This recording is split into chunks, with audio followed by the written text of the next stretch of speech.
What's good, basketball fans? This is the one and only King Cal 516 live in the mix, and this is the Switch Flames podcast. All right, make sure you check us out at the website www.switchflames.com.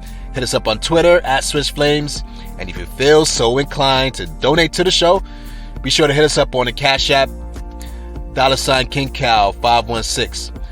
All right, so tonight's the night. We're talking about Game 2 of the NBA Finals between the Phoenix Suns and the Milwaukee Bucks. We got a 9 p.m. Eastern Standard Time start time, so we're heading right around the corner of the game starting, and it's going to be on ABC. So a quick prediction for tonight. My belief is going to be that the Phoenix Suns will pull out this game, but I believe it's going to be a lot closer. So I'm going to say that the Suns are going to win by 5 points tonight, and that'll be my prediction. And I will say that Chris Paul will be the MVP of the game. All right, so feel free to comment below and let me know who you feel is going to win tonight's game and who do you feel is going to be the MVP. All right, so before I even get out of here, I'm going to just give a couple of pointers where I feel like should be said. If I was coaching the Milwaukee Bucks, what I would do tonight to try to even the series. Because if you're Milwaukee, truth be told, you do not want to go 0-2 back to Milwaukee. It's not the end of the world if you do, but you want to try to avoid that as much as possible. So if you're Milwaukee, you really want to win tonight's game. And first and foremost, if I'm Milwaukee and I'm coaching Milwaukee tonight, I'm going to say one of the keys is we got to get Jrue Holiday going early. Sometimes what you can do to hurt the other team's best players is go after them on defense. And Jrue Holiday had a horrible game number 1. And since two of the Suns' best players are guards between Devin Booker and Chris Paul, Jrue Holiday in this series is going to be extra important that he goes off on points, because that'll put pressure defensively on these guys, and that'll possibly get these guys into foul trouble.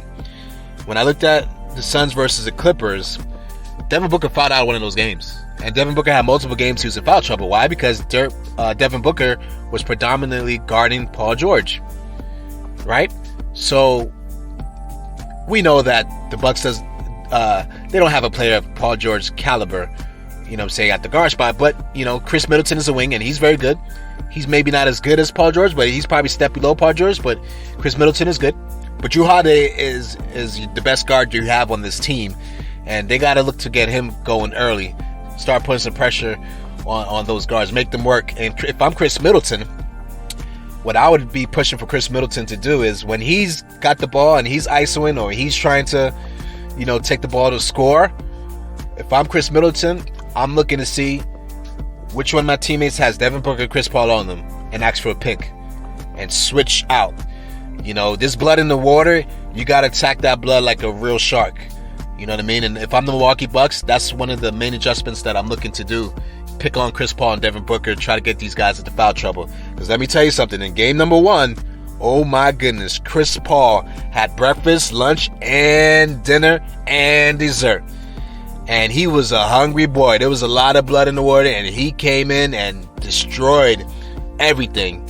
And he ate all his meals, and it was a type of meal, when you have meals, when you're eating a meal, I should say, where it's so good, it's finger licking good, you don't leave any crumbs. Matter of fact, it's so good you might even want to lick the plate.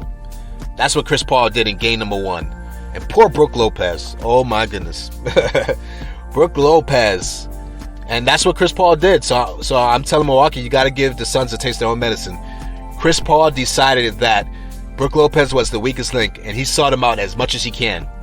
And so if you're Milwaukee, you're going to have to, you're going to have to take that into consideration. Another thing is the pick and roll. If I'm Milwaukee, I got to figure out how to stop that pick and roll. So if you're Milwaukee, you're going to roll with your starting unit that you've been rolling with. But if it starts to get crazy early, you might have to come off of Brook Lopez. You might have to sit him out early. You might have to switch into more of a zone to see if that helps. And if that doesn't work, you might have to just sit Brook Lopez and even consider moving Giannis to the 5. I know Milwaukee doesn't do that often, but man, Giannis, even though he's hurt, even though he's dealing with an injury, he is still way more athletic than Brook Lopez and could probably handle the verticality of Aiden a lot better. But it's not just how vertical Aiden is and how good he is off the pick and roll. It's also Chris Paul and how Chris Paul can create little spaces to shoot, or little pockets, that you have to pick up and move in a certain direction to create space that he can free up Aiden rolling to the basket. He's a mastermind at it. He's a true chef. He's a true artist. He's a true creme de la creme, legendary point guard. You know what I mean? And so if you're the Bucks, you got to guard the pick and roll better. That's going to be very crucial for tonight in order for the Bucks to win this game and try to tie the series. So that's just a couple of ideas that I have if I'm the Bucks that I'm trying to get going for tonight and hopefully tie this series. But with that said, I am still rolling with the Phoenix Suns by 5 tonight. All right, so once again, just feel free to comment.